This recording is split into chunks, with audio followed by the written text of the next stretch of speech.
গণ আন্দোলন করে মানুষই এনসিপিকে রাষ্ট্র ক্ষমতায় বসাবে। এনসিপি জনগণের প্রতিনিধিত্ব করে, তারা জনগণের ম্যান্ডেট ছাড়া আর সঠিক গণতান্ত্রিক ধারা ছাড়া কোনোদিন ক্ষমতার মসনদের স্বপ্নও দেখে না।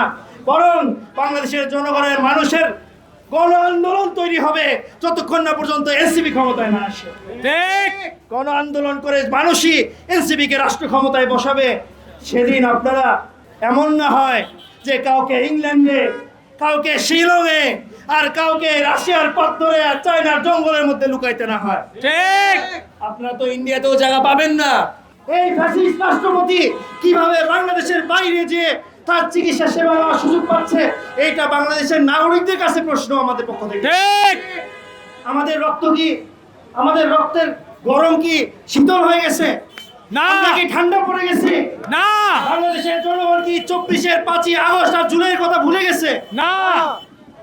এই শাহবাগ চত্বর থেকে শুরু করে ফার্ম গেট পর্যন্ত যে লম্বা প্রায় 21 দিন পর্যন্ত কোনো গাড়ি ঘোড়া চলতে পারে নাই, সেই রক্ত গরম করা নাগরিকরা কি বাংলাদেশে নাই?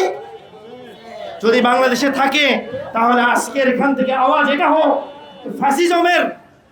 ফ্যাসিজমের কারণে আজকে যে হাম সহ সারা বাংলাদেশের মধ্যে স্বাস্থ্য ব্যবস্থার আকাল দেখা গেছে, সেইটার জন্য আসল যে অপরাধী, সে অপরাধীদেরকে তো আমরা কারাগারের মধ্যে রেখে সুচিকিৎসার ব্যবস্থা করে দিচ্ছি।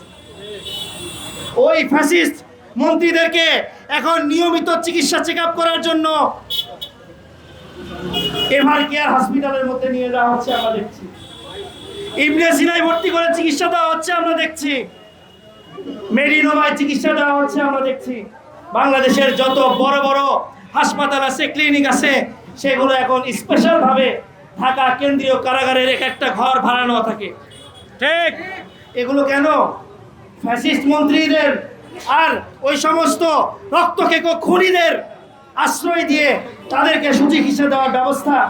এটা যেমন অন্তর্বর্তীকালীন সরকার হয়ে দায় এড়াতে পারে না, তেমনি বর্তমান সরকার যারা গত 17 বছর হাসিনার বিপরীতে কথা বলে গেছে, ফ্যাসিজমের বিরুদ্ধে কথা বলে গেছে, আজকে ওই বিএনপি সরকারকেই দেখতেছি বিড়ালের মতো সংসদে বসে মেও মেও করে।